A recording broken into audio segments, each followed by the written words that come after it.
Hello friends, this is Nivedita from Vidisha Madhya Pradesh.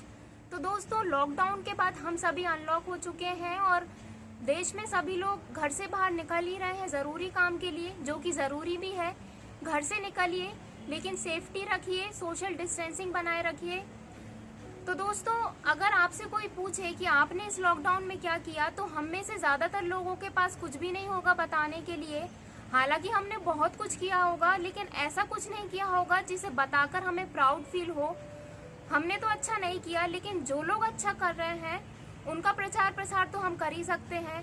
तो इसी उद्देश्य से दोस्तों हम आ पहुंचे हैं विकास पचौरी जी की छत पर, जहां पर उन्होंने टेरेस गार्डन बनाया हुआ है। विकास पचौरी जी का इंट्रोडक्शन देने की मुझे ज़रूरत नहीं है, आप सभी उनके बारे में जानते हैं। और अगर नहीं भी जानते हैं तो उनका शॉर्ट इंट्रोडक्शन मैं लिंक डिस्क्रिप्शन में डाल दूंगी, आप वहां से देख सकते हैं। विकास पचौरी जी हमेशा से ही कुछ ना कुछ नया और कुछ ना कुछ अलग करते रहते हैं और इस लॉकडाउन को भी उन्होंने बहुत ही अच्छे से यूटिलाइज किया है, या ये कह सकते हैं कि समय का बहुत ही अच्छा सदुपयोग उन्होंने किया है। इससे हमारा पर्यावरण तो सुरक्षित हो ही रहा है, साथ ही शुद्ध सब्जियां हमको खाने के लिए मिल रही हैं। तो बाकी की बातें हम उन्हीं से करेंगे। उसके पहले हम आपको एक झलक दिखाना चाहते हैं उनके इस टेरेस गार्डन की।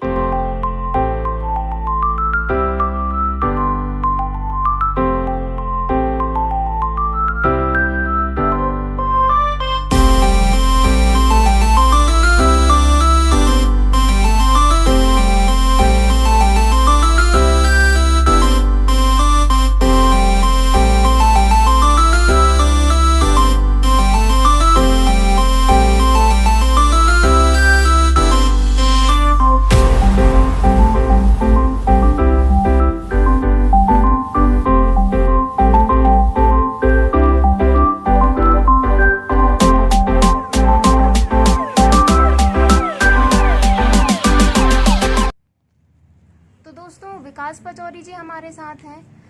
हम आपसे जानना चाहते हैं कि आपको कैसे इंस्पिरेशन मिली कि आपको छत पर बागवानी करनी चाहिए, और मतलब कैसे आपने सोचा। ये बहुत अनोखा काम है, क्योंकि हम जनरली नहीं देखते हैं कि लोग ऐसा कर रहे हैं कि छत पर सब्जियां लगा रहे हैं। तो वो बताइए आप हमें। निवेदिता, इसकी शुरुआत तो लॉकडाउन के समय से हुई थी।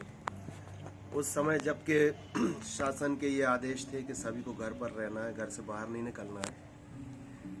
लगातार घर रहे और छत पर रहे तो ये विचार आया कि इस समय का सदुपयोग भी किया जाए, साथ साथ कुछ ऐसा किया जाए जो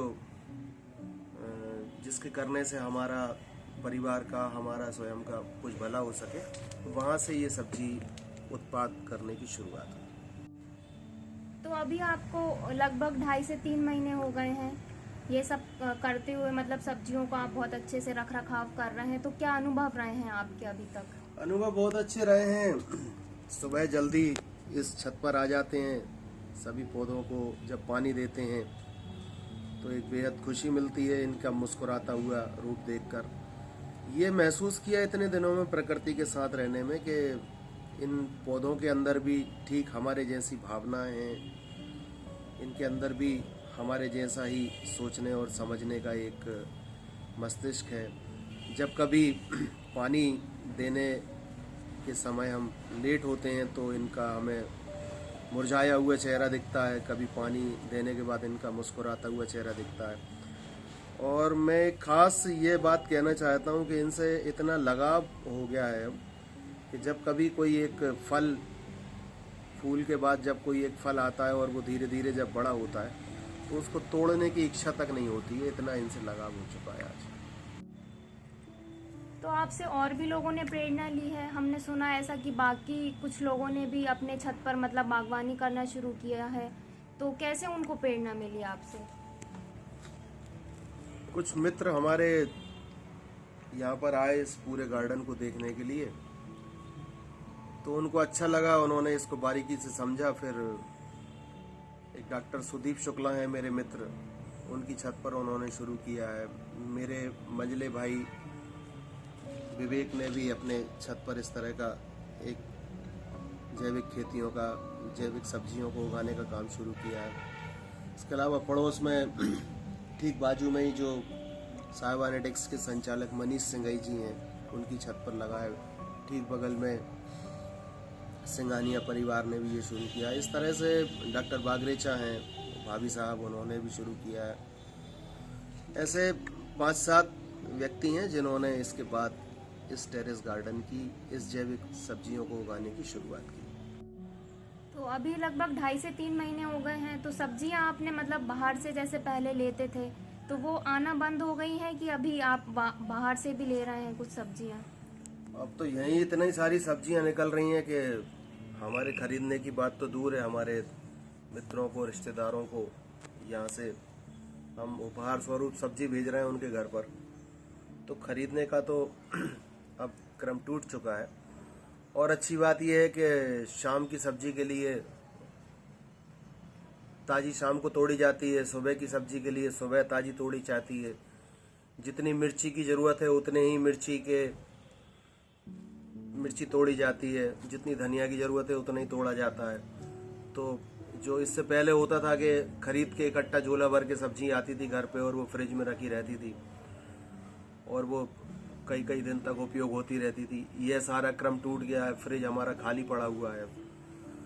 और जो सबसे अच्छा लगता है वो ये है कि वेस्टेज बिल्कुल नहीं है। जितनी आवश्यकता है उतनी ही यहाँ से सब्जी को हम तोड़ के बनाते हैं। ये एक बहुत अच्छी शुरुआत हुई है जिसको हमने सोचा भी नहीं था कि ऐसा होगा। हमने देखा आपकी छत काफ़ी बड़ी है और लगभग पूरी छत में आपने सब्जियां लगा कर रखी हैं। तो किन किन सब्जियों को आपने इंक्लूड किया है, मतलब वैरायटी आप हमें बताइए कि क्या क्या है। देखिए, ये जो ऊपर शेड बना है, इस पूरे शेड में तो हमने बेलदार सब्जियां ली हैं, जैसे गिलकी, लौकी, कद्दू, करेला, ककड़ी, तुरई। इन सबको हमने इस ऊपर के शेड पर लगाया है। और जो ज़मीन पर ये प्लास्टिक की जो कट्टियों में सब्जी लगी हुई है, ये बटा, टमाटर, पत्ता गोभी, फूल गोभी, इस तरह की सब्जियां हैं।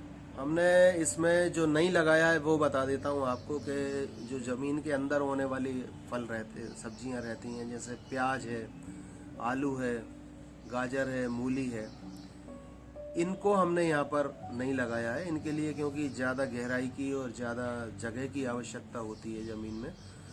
तो जो इन छोटी प्लास्टिक की कट्टियों में या इन छोटी छोटी बाल्टियों में संभव नहीं था। बाकी लगभग सारी सब्जियां लगी। इवन हमने तरबूज और खरबूज लगाने का भी प्रयोग किया है। उस कॉर्नर पर हमने नर्मदा सेंट की मात्रा ज़्यादा लेके और उसमें कम मिट्टी और खाद मिलाकर तरबूज और खरबूज भी लगाए हैं, जिनकी बेलें भी ठीक ठाक फैल रही हैं, उनमें भी फूल आना शुरू हो गए।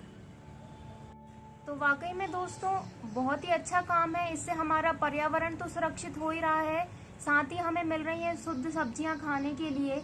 तो ज़्यादा समय ना लेते हुए एक आखिरी सवाल मैं आपसे ये पूछना चाहती हूँ कि अभी कोरोना, जैसे हम सब जानते हैं कि पूरी तरह ख़त्म नहीं हुआ है, तो इस कोरोना काल में आप हमारे दर्शकों को क्या मैसेज देना चाहते हैं? दर्शकों को मैं यही कहना चाहता हूं कि वर्तमान में जो परिस्थितियां चल रही हैं पूरे विश्व में, हर व्यक्ति के अवचेतन मन में एक अज्ञात भय समाया हुआ है। क्योंकि इस महामारी, बीमारी की कोई आखिरी तिथि हमारे सामने नहीं है कि ये इतने दिनों बाद समाप्त हो जाएगा। इसके आने से हमारे जीवन के सारे उसूल, जीवन जीने के सारे तरीके बदल चुके हैं, हमारी दिनचर्याएं बदल चुकी हैं। और जो एक अज्ञात भय के माहौल में हम जी रहे हैं, जिसमें आशा की कोई फिलहाल किरण नहीं है कि हम बेहतर उसी पुराने जीवन में लौट के आ पाएंगे। तो ऐसे अवसाद के समय में यदि हम प्रकृति के साथ रहते हैं, प्रकृति के साथ रहने का मतलब कि अपने छत पर बागवानी करते हैं, टेरेस में बागवानी करते हैं, या किसी घर से बाहर जाकर किसी पेड़ से अपनी दोस्ती करते हैं, उसको पानी देते हैं, उसका रखरखाव करते हैं, तो हमारे जीवन में एक अच्छे मित्र की जो कमी रहती है वह तो पूरी होगी ही। क्योंकि मुझे लगता है प्रकृति से अच्छा मित्र कोई दूसरा जीवन में नहीं हो सकता है। और वह सारे गुण इन पेड़ पौधों में और इस प्रकृति में है जो एक अच्छे दोस्त में रहते हैं। तो पहला तो मैं यही चाहूँगा कि हम सभी लोग इससे जुड़ें। इससे पर्यावरण को भी फायदा होगा, साथ साथ हमारे अंतर्मन को भी खुशी मिलेगी, उत्साह मिलेगा। दूसरा मैं ये अनुरोध करना चाहता हूँ कि जो शासन की गाइडलाइंस हैं, जो डॉक्टर्स की गाइडलाइंस हैं, सोशल डिस्टेंस का पालन करना है, मास्क लगा कर रखना है, आदि आदि बहुत सारी जो ऐसी सावधानियां हैं जो लगभग अब सबको पता ही है, उन सब का यदि हम पालन करेंगे तो हमारे देश के लिए ये ठीक रहेगा, हम सभी के लिए ठीक रहेगा। तो दोस्तों देखा आपने कि किस तरह से विकास पचौरी जी ने टेरेस गार्डन सुंदर सा बनाया हुआ है। दिखने में बहुत सुंदर है, उतनी मेहनत भी लगती है इन सब कामों में, इसलिए हर कोई नहीं कर पाता है। तो हम उम्मीद करते हैं कि आपको भी ढेर सारी इंस्पिरेशन मिली होगी, और हम विकास पचौरी जी का भी बहुत तहे दिल से शुक्रिया अदा करना चाहते हैं कि उन्होंने अपना कीमती समय हमें दिया। तो हम भी जल्दी ही हाजिर होंगे एक नई इंस्पिरेशन के साथ। तब तक के लिए आप खुश रहिए, मुस्कुराते रहिए।